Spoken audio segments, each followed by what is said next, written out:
Баршаларыңызға қайырлы күн, сіздермен бірге мен Меруерт. Бүгін хит бенский блинчик дайындайтын боламыз. Сіздер де менімен бірге жасап көріңіздер. Бізге 5 дана жұмыртқа, таза құрғақ ыдысымызға жұмыртқамызды салып, блендердің көмегімен 2 есеге ұлғайтып блендерлеп аламыз.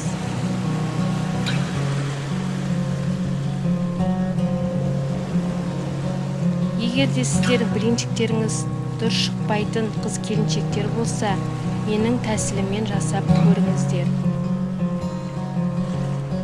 Шым-шым тұз салып араластырып аламыз.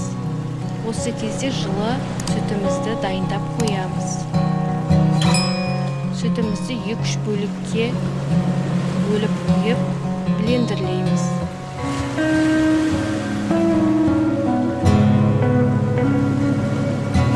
Бөлме температурасындағы сұйық май қажет болады.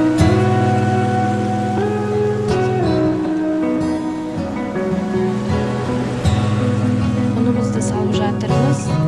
Бізге көп ұнның қажеті жоқ, 250 граммдай ұн жетеді. Массасы сұйық болуы керек. Осы кезде пешімізді ең жоғарғы температурасына қосып қоямыз.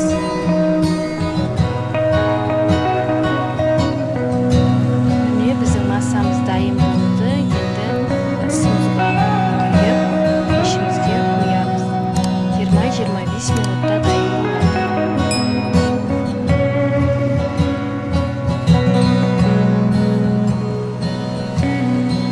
Міне біздің блинчигіміз дайын болды.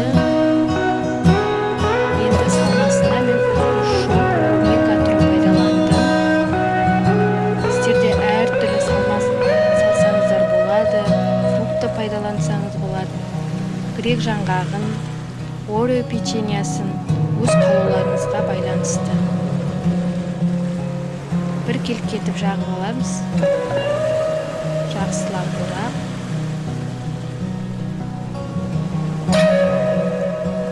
Енді беткі жағын әрлейтін боламыз.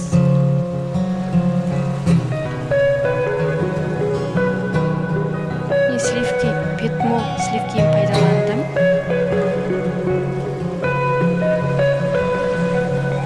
Тұсымызға құйып, құймалжың масса етеміз. Петмоңыз салқын күйде болуы керек.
Бестің шайына кешкі шайға міндетті түрде жасап беріңіздер.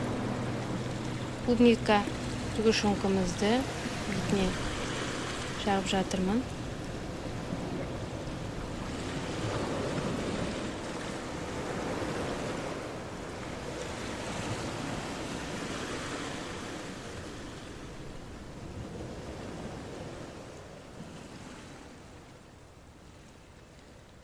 Сливкимізді құйып, енді бетін әрлейтін боламыз.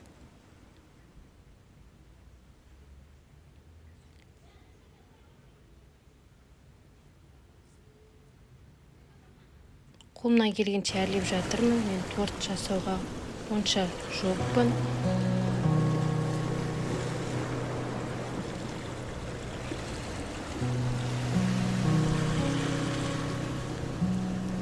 Сливкиме 2 жолақ жасап әрлеп шықтым. Ортасына